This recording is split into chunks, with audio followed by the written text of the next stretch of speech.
bon dañoo am habitude ci abus de langage wax ni diffamation ak diffusion de fausses nouvelles ay délit de presse lañ dañu am habitude comme ni ma ko waxee ci abus de langage mais en réalité duñu ay délit de presse c'est des délits par voie de presse am na différence boo xoolee boo demee ci sunu code pénal dafa am benn section bu nga xamante ne daf ko créé mu nekk section 6 bu nga xamante ne dafa wax infraction yi nga xamante ne dañ ko commettre par tous les moyens de diffusion publique foofu la diffamation nekk foofu la diffusion de fausses nouvelles nekk foofu la injure nekk te boo xoolee ci article 248 bu code pénal daf la définiral ñan ñooy les moyens de diffusion publique effectivement wax nañ ci rajo wax nañ ci télévision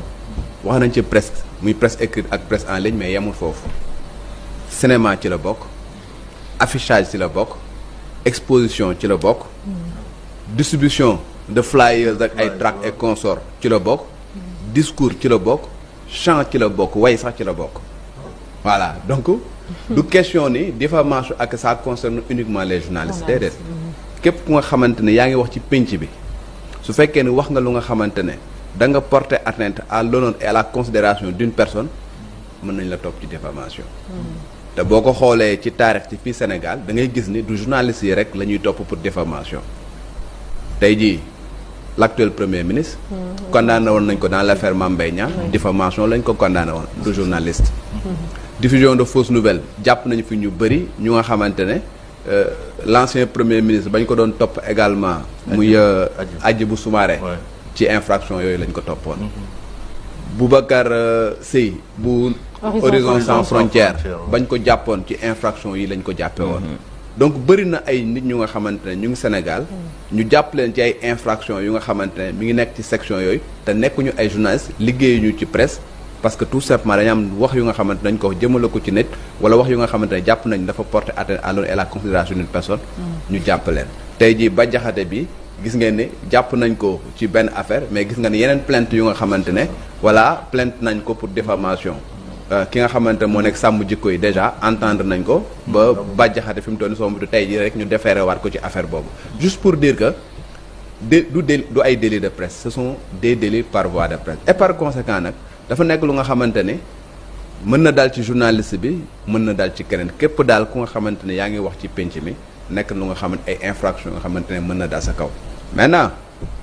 est-ce à dire que ce sont des infractions yu nga xamante ne bu dalee keneen ñu ne ok baax na bu dalee journaliste ñu ne non warul dal journaliste c'est ça la question oui c'est ça c'est ça la question ñu ne ok nañ dindi diffamation bu ñu ko dindee diffamation dañ koy dindi pour ñëpp mais mënuñu ne dañuy bàyyi diffamation ak diffusion de fausses nouvelles ci suñu ay textes mais ñu ni bu fekkee ni keneen la nga nekk policier nga nekk gendarme nga nekk homme politique xam nga nekk militaire nga nekk juge wala nga nekk keneen day dal sa kaw mais bu dalee journaliste bi ñu ne déedéet warul dal journaliste parce que journaliste bi dañu war a dépénaliser délits yooyu nga xam ne dañu ko considéré ay délits de presse c'est ça la question et man je me dis que nag wax dëgg yàlla une loi c'est une loi impersonnelle une loi nag dafay nekk lu nga xamante ne dafay appliquer wu à tout le monde dans un état dafa am ay lois yu nga xamante ne dafay appliquer wu ci ñëpp ñu nga xamante ne ay sénégalais lañ y compris nous les journalistes maintenant nag il y va de notre responsabilité parce que ñun bu fekkee ne ñun ñoo gën a exposé wu certes parce que ñun dañu nekk ñu nga xamante ne lépp lu nga xamante ne ñu ngi koy def diffusion publique lay doon et à partir de ce moment là dañuy manipuler une matière bu nga xamante ne matière bu sensible la foofu nag la ñu war a convoquer suñu responsabilité ci doxalin bi nga xamante dañ ko war a doxale ka nga xamante ne dafa nekk di liggéey ci ay bombes et consorts da koy manipuler avec précaution ka nga xamante ne dafay liggéey ci ammoniac et consorts da koy manipuler avec précaution jël li nga xamante mooy jumtukaay yi war pour que du exploser ci boppam journaliste ba nga xamante ne dafay liggéey également ci information mu nekk lu sensible bu nga xamante ne mën na ci defar comme mën na ci yàq da ko war a liggéey également avec précaution mais que ëllëg bu fekkee ne am na lenn lu nga xamante ne da ci am en tant que comme njombe et consort que mu war a mën a faire face à ses responsabilités également assumer ko entièrement man mooy li nga xamante ne ci sama xel mu gàtt noonu la war a doxe mooy le code de la presse te boo jëlee code de la presse ci article yu njëkk yëpp droit et devoir du journaliste lay wax droit et devoir du journaliste boo demee précisément ci article 13 bu code de la presse daf la wax ne journaliste bi warul joxe information bu nga xamante ne xamul origine bi xamul benn source xamul origine bi xam nga mën nga ne da nga joxe information bu nga xamante ne presse sangam moom moo ko joxe man dama ko reprendre rek mais est-ce que xam nga origine ba fa nga xamante ne fa la taataane information boobu xamuloo ko à partir du moment où xamuloo ko warloo ko joxe article 13 du code de la presse beneen bi également même bu fekkee ne jox nañ la information comme ni nga waxee le général bu ñu la joxee information bu nga xamante ne yow amuloo confirmation boobu yow sa bopp waroo koo joxe article 13 laa lay citer noonu bu code de la presse bi nga xamante ne moom moo ñu régir il suffit pas tout simplement de voir une information bu nga xamante ne que la jox na ko nga ñëw rek nga ne de façon information bi fële naa laa koy wax sa l'observateur laa ko jële wala fële laa ko jële et consort ça ne suffit pas loolu yëpp début de piste la parce que ñun ñëpp suñu liggéey bi nga xamante mooy régir journaliste bi triptyque la collecte traitement diffusion ak foo mën di jëlee information début de piste la du la dédouaner ci vérification bi nga xamante ne da nga koo war def xam nga pour véracité information avant que nga koy bàcc sur la place publique loolu noonu mooy le sens de la responsabilité bi nga xamante ne dañ koo am consacré par li nga xamante ne moom mooy le code pénal mais consacré également par le texte bi nga xam moo ñuy régir ñun journalistes le code de la presse encore une fois c'est un code qui régit exclusivement les journalistes foofu nag am nañ fa ay devoirs am nañ fa ay droits yooyu nga xamante ne chaque fois da ngay dégg ñu ne le journaliste ne révèle pas ses sources loolu ñun sunu droit la sunu sañ-sañ la code de la presse moom moo ñu ko permettre mais foofu également dañuy wax ni lépp lu nga xam ne dañ koy def dañ ko war def avec responsabilité te responsabilité boobu nag dafa am nu ñu la ko expliquer ci ay articles yu bëri que ni nga war a doxale waroo déformer les faits xam nga warloo ku nga xamante ne da ngay def diffamation waroo dugg ci vie privée jàmbur waroo publier li nga xam ne dañ ko considérer secret défense xam nga waroo même yenn lieux yi yu nga xamante ne da nga fa war a dugg bala nga faa dugg da ngay am autorisation avant nga fay dugg je peux donner par exemple l'exemple des domaines militaires même ñun suñu code nee nañu pour que nga dugg fa il faut impérativement nga am autorisation tey palais mënoo xëy ne rek nga ñëw dugg palais parce que le palais est considéré comme un domaine militaire bala nga faa dugg da ngay am autorisation wala ñu invité la nga dugg fa nga ñëw rek par exemple dugg ci benn caserne militaire de gendarmerie de police ou bien nangam ak commencé photo wala nga ne damay def sama liggéey la loi le code de la presse te dit que il faut nga am une autorisation préalable à la nga fay comme ni nga waxee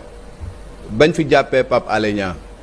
j'avais dit la même chose bon xaj na peut-être am na ñenn ñu nga xam ne les gens disaient que pourquoi sa confrère soutenir ak ay consort mais man je reste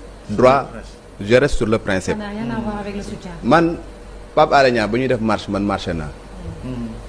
jël naa t-shirt marché naa en tant que journaliste défendre ko pour que ñu nanga ma mais les principes restent les principes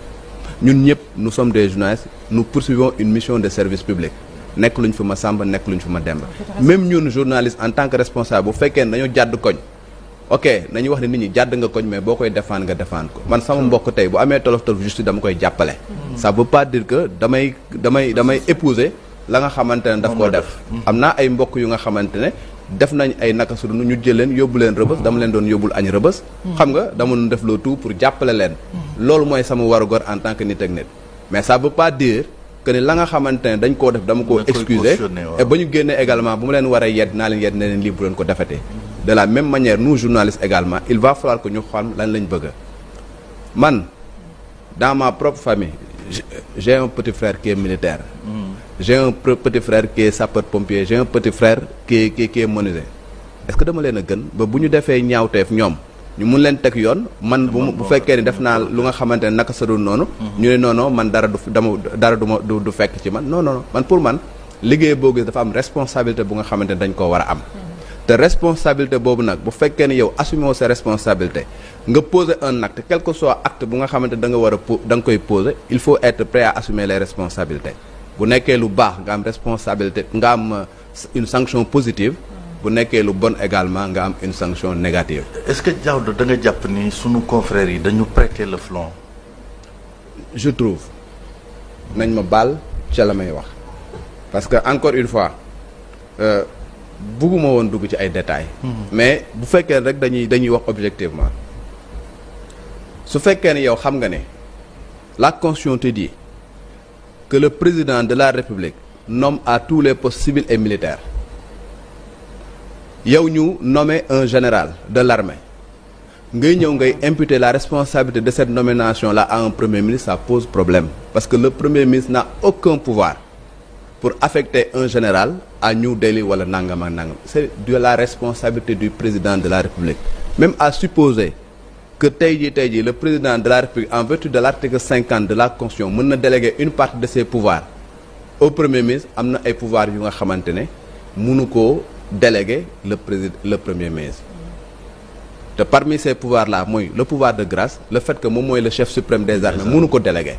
Il est de la responsabilité du président. À part de ce moment là, moi journaliste, information bu ma ko jotee dama koy jël avec des pincettes parce que xam naa ne en aucun cas mënul nekk. Il peut proposer un certain nombre de choses, mais la dernière décision reviendra au président public. Et par conséquent, à part de ce moment là, je me dis que cette information là